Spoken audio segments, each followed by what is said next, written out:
Seguimos con más Radioteca 104.3. Carlos Solero presenta Letras en la tormenta. En el 506 y en el 2000 también, que siempre ha habido chorros, maquiavelos y estafados. Que siempre ha habido de todo, pero no siempre ha habido soleros. Ha habido soleros. Nosotros tenemos la suerte de jugador de fútbol de Central Córdoba, en Charrúa, conocido como el Cabezón Solero, Ricardo Solero, que rosarino, él, y primo hermano de mi padre, que era el goleador de los tiros libres. Mirá. Yo que soy canalla profundamente, por lo menos desde el año 68, convicto y confeso, tengo mi corazoncito charrúa. Yo creo que vos debés ser canalla porque... me llevaron a la cancha de Central. Porque Osvaldo Bayer era canalla. Cuando me hice canalla no sabía ni que existía Osvaldo Bayer. Para que vos tengas una idea, año 68. Lo cual no habla bien de mí, pero quiero decir, estaba en otra cosa. Bueno, yo... del Gato Andrada en ese momento. Si yo hubiera sabido el prontuario del Gato Andrada, te imaginas que no lo tenía como ídolo. Hay dos, nosotros también tenemos un traidor ahí. Juan de la Cruz Cairús. Leproso. Flor de Buchón. Era otro de los buchones, los dos buchones mayores del fútbol rosarino que laburaron para los servicios, que entregaron gente y todo eso. En Central se llamó Edgardo Andrada y en Newell se llamó Juan de la Cruz Cairús. Personal civil de inteligencia. No quiero unir algunas conexiones, digamos, así, libres, asociaciones libres, pero le manda saludo Luciano Benjamín Méndez a Carlos Solero. Que no estuvo, dijo, no estuvo, ¿por qué no vino Solero? Dijo. En ese hombre he visto una metamorfosis, porque en la convocatoria a la Peña tenía buena onda. Yo dije, bueno, ha retomado una buena senda, se ve que escuchar Radio La Hormiga le hace bien, el contacto con el, fue terapéutico, con el compañero, me parece. Psicólogo, digamos, a lo mejor se reconcilia con la vida en ningún momento y lo tenemos para este lado, ¿no? No creo. ¿No cree usted que la chancha coma carbón? El otro día hubo un momento... Sí. En todo caso, dejamos para el final hablar un poquito de la Peña y de un momento. Pero hubo un momento. Estaba averiado, por eso déjame decir solo esto. Hubo un momento que Luciano Benjamín dijo algo desde el escenario que causó un silencio sepulcral. Peor del sí, fue un disparador de eso fuerte. Peor del que hacía Martínez. Bueno, vamos ahora con Empezamos con el ritual. Hoy vamos a hablar de Julio Florencio Cortázar. Y le pusimos Cortázar, modelo para armar, porque inusualmente esta columna va a tener un complemento la próxima semana.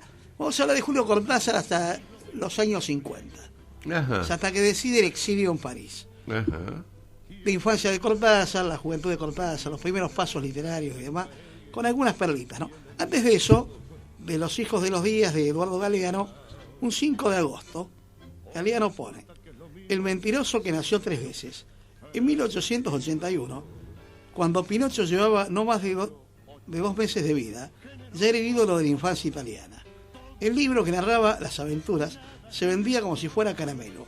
Pinocho había sido creado por el carpintero Geppetto, que a su vez había sido creado por el escritor Carlo Collodi. No bien Geppetto le hizo las manos de madera de pino, el muñeco le voló la peluca, dejando en evidencia su calva cabeza. Y apenas le hizo las piernas, Pinocho se escapó corriendo y lo denunció a la policía. Collodi ya estaba harto de los descalabros de este insoportable mequetrefe cuando decidió ahorcarlo y lo dejó colgado en una rama de encina. Pero poco después, obligado por los niños de toda Italia, no tuvo más remedio que resucitarlo, y ese fue su segundo nacimiento. El tercer nacimiento demoró unos 4 años. En 1940 Walt Disney lo bautizó en Hollywood. Pinocho emergió de una jalea real y lágrimas y volvió a la vida milagrosamente abuelado. Había un tango en los años 40 que estaba dedicado a Pinocho, justamente, ¿no?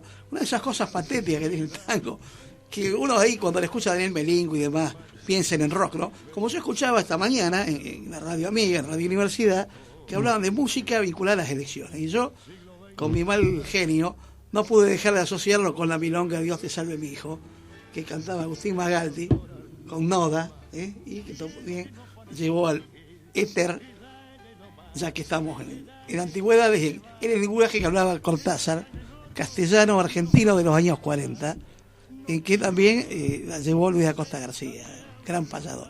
Alguna vez hablaremos de los payadores libertarios, ¿no? Así es. Hoy vamos a hablar de Julio Florencio Cortázar, nacido fortuitamente en Bruselas.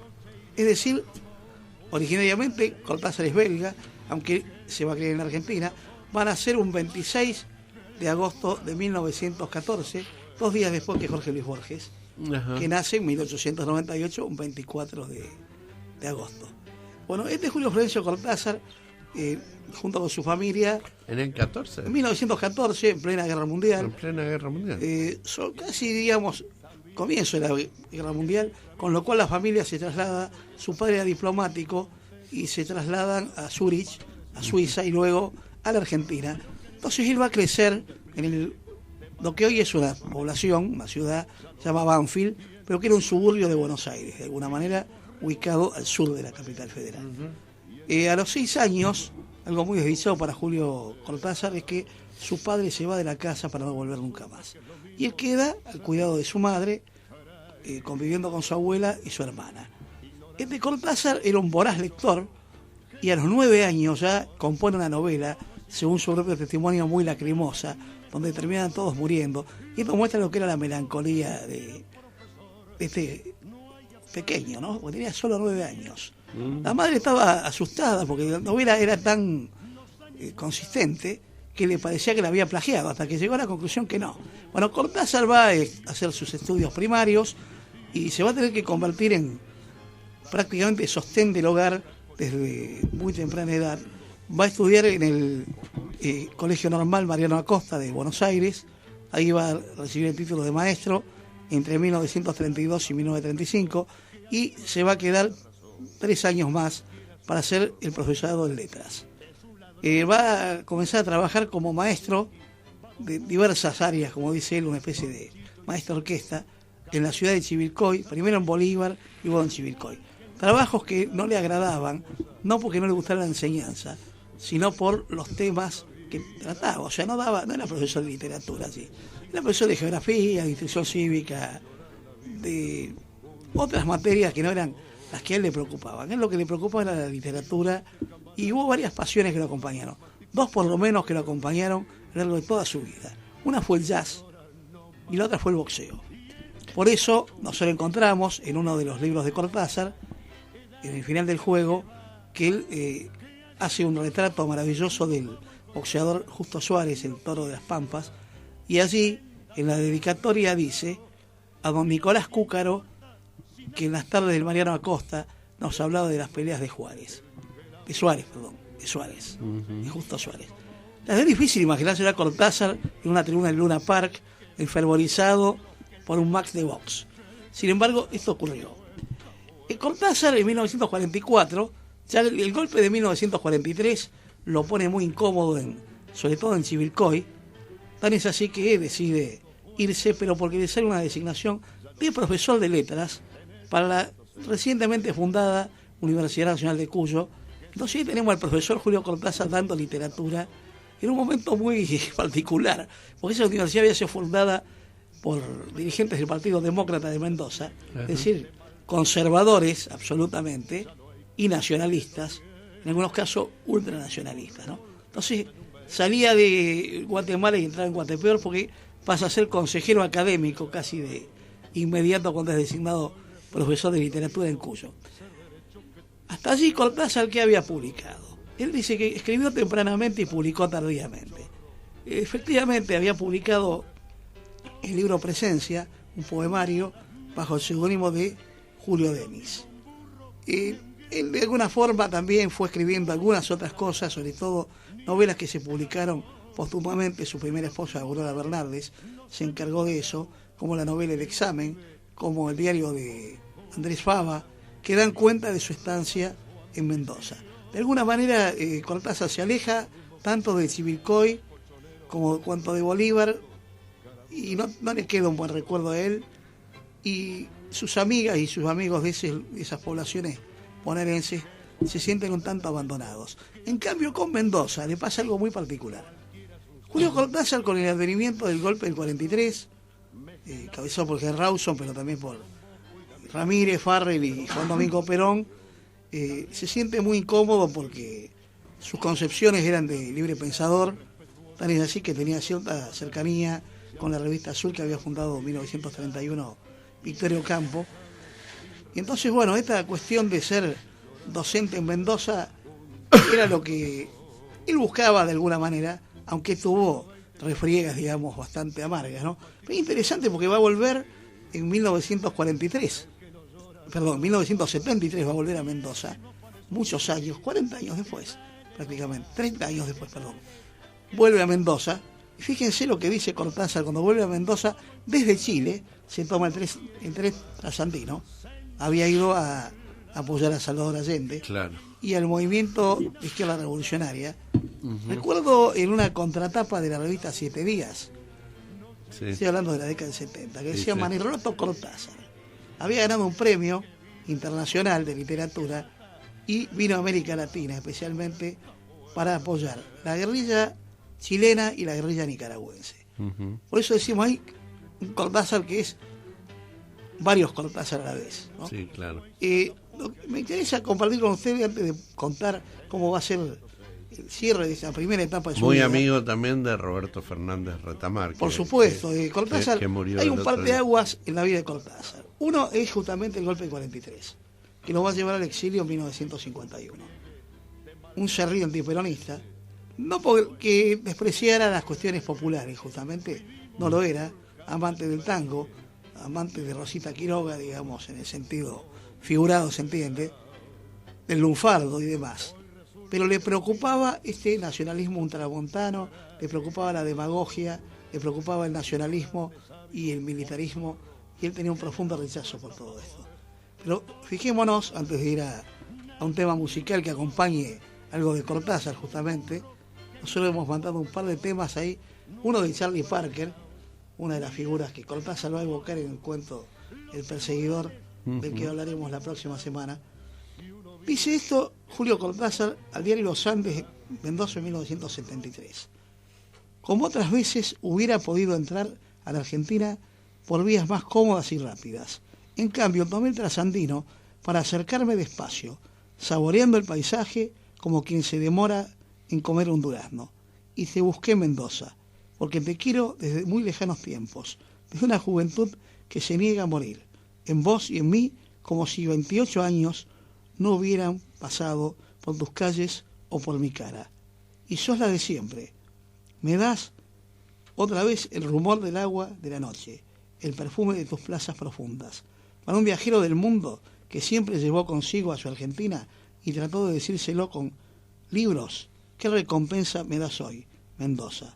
Puerta de mi casa, fila amiga que me sonríe. Esto dice Julio Cortázar, una entrevista de 1973. Vamos a un tema musical entonces que, si tenemos a mano a Martín Capelli, será Charlie Parker, para que disfrutemos del jazz y después seguimos hablando de Julio Cortázar. Vamos.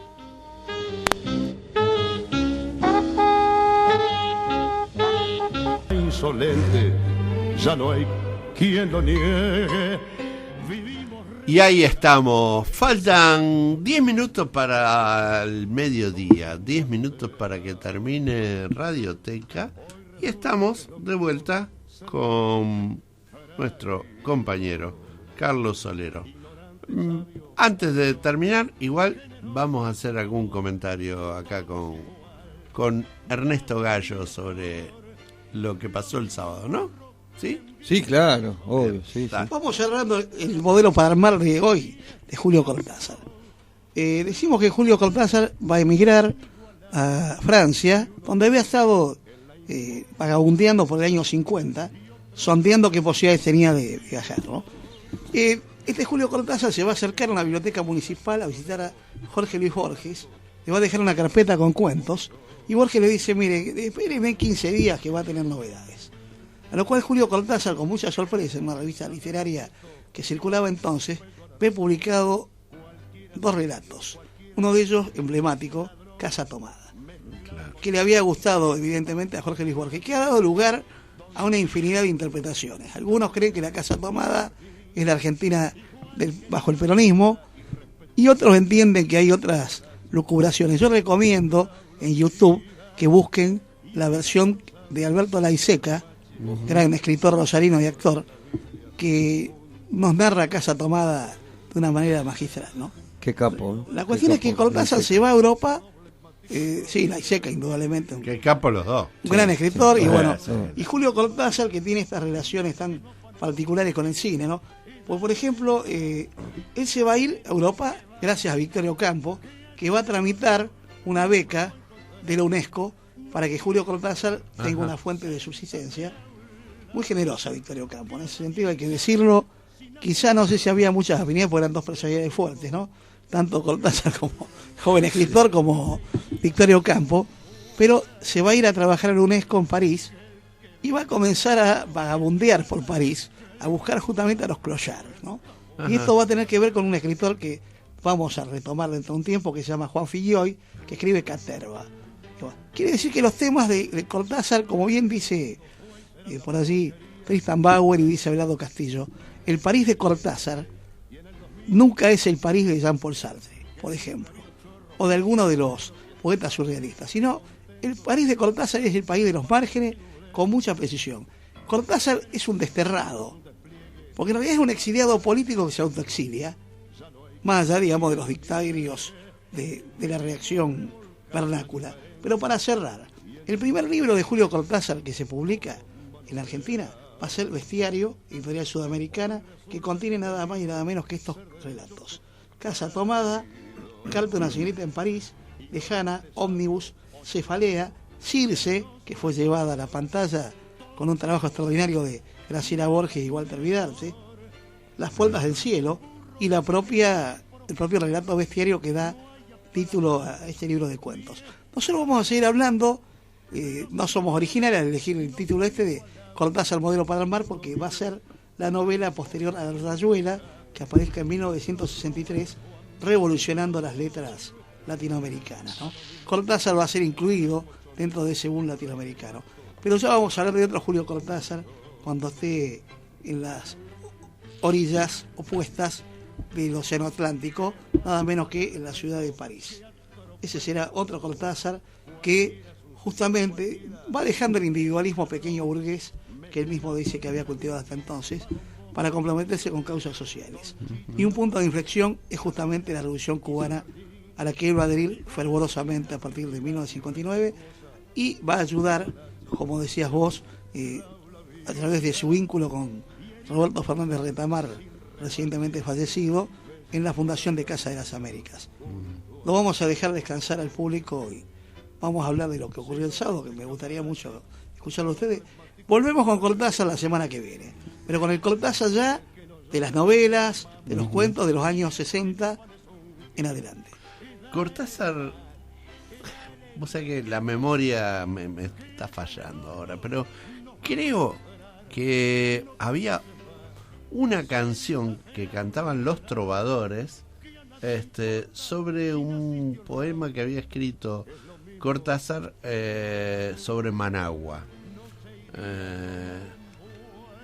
Porque evidentemente cuando fue lo de la revolución nicaragüense, 1979, exactamente. Él fue un actor fundamental. Además, en la campaña de alfabetización que aplicaron el método de Paulo Freire, ¿no?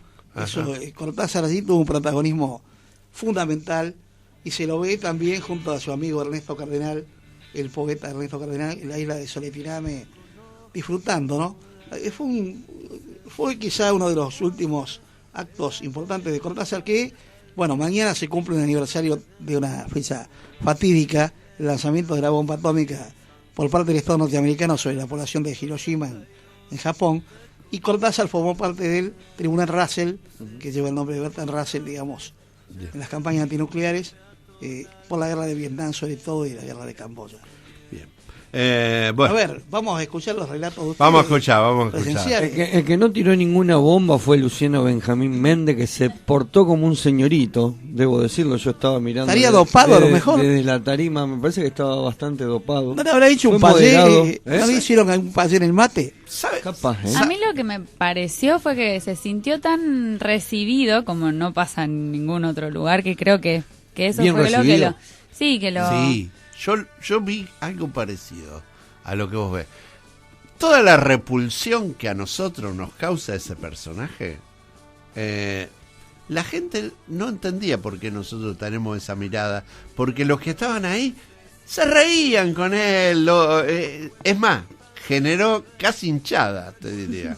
Sí, es había peligroso, un grupito de mujeres que no sé, parecían que eran Sí. seguidoras del tiro suizo de él, no sé. Las fans de Luciano ¿No es cierto? Benjamín Méndez, sí. Sí, terrible eso, ¿eh? Terrible. Sí, pero Yo- porque no lo conocían tanto, pero... A lo mejor se logra el milagro de la conversión. Yo les voy a contar un chascarrillo, ¿no? A ver. El gran escritor, propagandista libertario, Rodolfo González Pacheco, logró que un policía comenzara a militar el anarquismo y se serio? fuera de la fuerza. No. No es poca cosa. A lo mejor logramos que este hombre lo traemos para Sí, este lado del palo, claro, ¿no? sí. Porque está en la antípoda, sí, evidentemente, ¿no? Bueno, agradecer también a todo el grupo de Radio La Hormiga, con las operadoras, Valen Zampani, que hizo de todo. No sé cómo... Yo- Todas esas tareas que hacía Valen están en todos lados. Me ¿eh? quemé el dedo. Se quemó el dedo, es lo peor que... Pobrecita. Ay, a ver cómo le quedó el dedo. Bueno, La vamos yo- a curar con todo el cariño. A ver, Y la fraternidad. algunos agradecimientos. Sí. Agradecimientos, por supuesto, a la gente de Galpón Tablada, Sí. que no hicimos. Miren, yo les voy a contar. Yo estuve, eran las 5:30 de la tarde y ya empezamos a armar banderas, poner cosas, esto, aquello. Ellos ya estaban ahí como para dar una mano. Impresionante, impresionante. Después, el operador acá con el otro operador, Omar, se hicieron cargo no solo del sonido, las luces, y vino ahí el padre de Iván, ¿cómo se llama? ¿El padre de Iván? Bueno, no me acuerdo ahora, a dar una mano para que todas las luces anduvieran. Hubo un momento que me asusté porque se cortó todo. ¿Sí? Saltaron, no sé Los si fusibles. los fusibles, qué sé yo. Digo, uy, nos quedamos sin nada. Bueno, pero estuvieron, le pusieron ahí, bárbaro. Vos dijiste una más de Luciano Benjamín Méndez. Sí, sí. A lo mejor es un hombre fuerte y no lo sabemos, ¿eh? Y después a quienes dieron una mano cocinando las empanadas, que se las Estaban ricas porque no pude probar ni una. Se Me las quedé comieron sin- todas. Estaba muy Me quedé rica, sin, sí. sin comer. Sí. Había El dos ajetreo. tipos de empanadas. Sí, había empanadas de carne y había empanadas de verdura veganas hechas por la Core. Así es. Muy bien. Le vamos a decir a la Core que no, La Core nos prepare estuvo, para nosotros. estuvo un rato largo ahí en la mesa de las producciones, que las buscaron mucho. Es más, hubo quienes, mirá, acá el compañero nos pidió que le guardemos algunas, ¿Ah, sí? así que también tenemos. Pero Muchas gracias. pero la Core estuvo ahí y después se fue porque esa noche debutaba Con musicalmente. Maconians. Así que ya algún día vamos a invitar a Maconians. Sí, sí, seguro. Y la gente Respondió, como siempre. respondió muchísimo. Al Sí. principio Al principio parecía que no venía nadie, ¿o no? que no venía. Ya. Esto de los tiempos, nosotros habíamos puesto a las 8:30 y la gente se mueve con sus tiempos, ¿no? Pero con eran los las nuestros. 9:30 y recién Sí. empezaba a caer la gente y yo digo, Y después no. venía mucha gente de la Vigil de ver la medicina de Molière. Y se llenó de gente, pero se llenó a tal punto. Ayer yo estuve un rato tomando sol ahí En donde- el solarium. No, en la Feria del Boulevard. Sí. Y me encontré con Vilma Echeverría, por ejemplo. ¿Fue? No, no fue. Entonces me dice Vilma, estuve un rato ahí, Mira. compré algunas empanadas. Dice, pero había tanta gente que no me pude quedar. Mira. Le digo, bueno. Y estuvimos Qué bueno. compartiendo también con Rufinengo, que decíamos que Carlos Carlos Núñez, el nuevo Daniel Vila de los medios de comunicación Nah, ¿qué alternativo, porque fue un éxito. No. Y dijo, Qué vamos a hacer una peña acá en el galpón y se va a llenar. Y se llenó. Se Acá llenó. Tiene el Greenbank, capacidad el Greenbank convocatoria. de Me gusta más Rosario. Greenbank, me Me gusta más Greenbank. Greenbank. Sí. Le falta un poquito de barba, ¿no? Pero bueno. Esa Bueno, se la juntamos nosotros, entre vos y yo. Le juntamos unos pelillos. bueno, Bueno, no. y los mus. Y los músicos, Sí. los músicos. Se pasaron. La Distintos estilos, porque fueron distintos estilos. Los músicos y los... Mario Herrero, Mario Herrero Alberto Morales. haciendo stand-up. Alberto Morales, que la verdad que fue muy lindo también todo lo que trajo. Se rieron mucho. Hizo justamente parte de toda la cuestión de las publicidades que había. Ya lo hemos tenido por aquí. Claro, y después hizo lo del partido de fútbol, muy Sí, muy la lindo verdad que también. sí. Bueno, y Neyen Morra, que a mucha gente que no la conocía le encantó. Sí, Sí. emocionante. Impresionante. Con Qué mucha hermosa emoción, con mucho compromiso, muchos temas de Silvio Rodríguez, temas de Fander, temas, bueno, muy lindo. Muy bonito. Muy lindo. Y después vinieron los Sergio Gauna Folk. con quienes Parte de folk. los acompañaban y al final le metieron acordeón. La famosa verdulera, diría Terrego Ross. La verdulera, Qué con va. lo cual logró que saliera a bailar mucha gente. Sí, mucha. apenas prendieron los micrófonos, empezaron a tocar y se abrió todas las mesas, las sillas, todo lo que estaba en el público y la gente se paró a bailar. Yo Qué también. lindo. Vos también bailaste. Yo no sé Hasta bailar. yo bailé, mirá cómo será. Y para el cierre, ahí espontáneamente, Liliana Belinski de Moronao cerró con un hermoso relato hacia las madres de Plaza de Mayo de Eduardo Galeano. Así que fue cartón completo, ¿no es cierto? Un éxito. Ahí está. Hay que hacer uno. otra entonces, prontito, ¿no? Sí, hay que hacer otra. Quizá para decir la primavera. Lo que sí ya tenemos, no sé si vos lo querés ir anunciando para el 30. Sí, vamos a estar en La Toma el 30 de este mes con Cristian Álvarez. Va a ser quien asesinó al ministro de Energía. Está bien dicho, ¿no? Sí. O quien mató. El día que ¿Quién mataron. El día que mataron, muy bien, gracias Excelente obra por de la teatro, corrección. Excelente obra de Vamos a teatro. estar en La Toma. De Carlos Carlos Polimeni. Polimeni. De Es Carlos una Polimeni. maravillosa obra de teatro. Así es. A las 21 horas. Y bueno, pero ya Ya la semana que viene lo van a vamos escuchar los traer spots. mucho más. Y bueno, va a ser un ciclo que vamos a hacer todos los meses. También para recaudar un poco de fondos para la radio y para la biblioteca Pocho Leprati.